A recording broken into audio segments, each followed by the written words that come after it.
and looking at it today and the way things are going to be. I mean, in some of the road shows I would do in the early 90s, I mean, in Europe, I mean, talking to people about investing, I mean, people would say, it's pretty much a risky environment.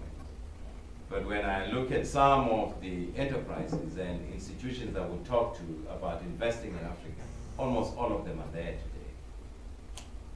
Even some people who have some skepticism, I mean, they do realize it is a market that, you know, it's worth going into.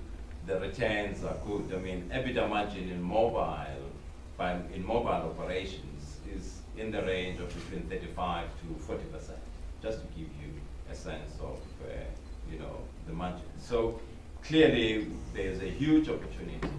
I mean, just to give you, I mean, some granularity of some of the throughput that is pushed through this mobile. I mean, we have a business that's in the SMS advertising.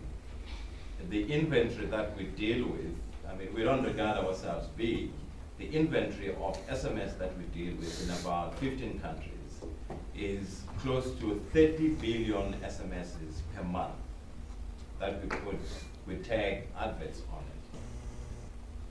And already we've sold over 2 billion SIM cards. I mean, sometimes in other markets, you know, there are people even selling wallets that you put in your pocket that have 3 or 4 pockets of SIM cards for purposes of putting your SIMs of all mobile operators in order for you to almost open when there's an opportunity from Bharti, you take the Bharti SIM card, or Safaricom SIM card, you have the opportunity for that. In as far as, I mean, just in Johannesburg, I mean, I did some stats, I mean, almost in the last week or so before I came here, that tweets in Johannesburg, I mean, I know you talked about Sentin as compared to, they basically do about 250 million tweets per month now. I mean, and when I look at what was happening almost two and a half years ago, I mean, the number of people who were on Twitter were less than 100,000 in that.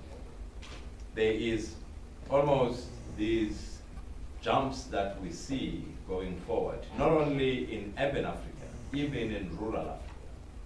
What will address the Sierra Leone problem, in my view, I mean, that you explained, is that the next wave of licensing of spectrum, what we call digital dividend or digital dividend 1 and 2, which is spectrum in the range of about 800 megahertz, and which is digital dividend 1, and about 690 megahertz in digital dividend 2, which is coming in about 2015.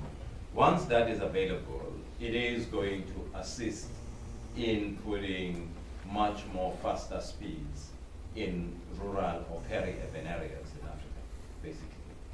And therefore, you know, so this journey of increasing broadband connectivity is going to happen in urban areas using fiber, and in peri-urban areas and rural areas using wireless communications, both Wi-Fi, 3G, 4G, and all the spectrum that is going to be utilized.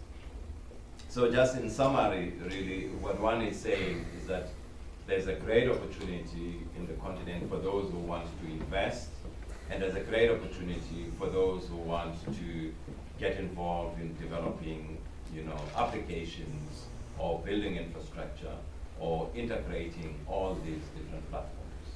And the adoption of technology is happening exactly the same way that is being adopted in Europe or any other part of the world. I mean, the way young people, where Africa has almost 60% of the population that is young, the adoption model, right, the human technology interface is exactly the same as it's happening anywhere in the world. I mean, the issue, therefore, for us is how we encourage, you know, development, what we call in today's world, teen entrepreneurs, young people, to be able to develop products that will actually, you know, fit the environments that we live in. So, great opportunity, it's a place to be, to invest, good returns, and the adoption of technology is as fast as you can think about.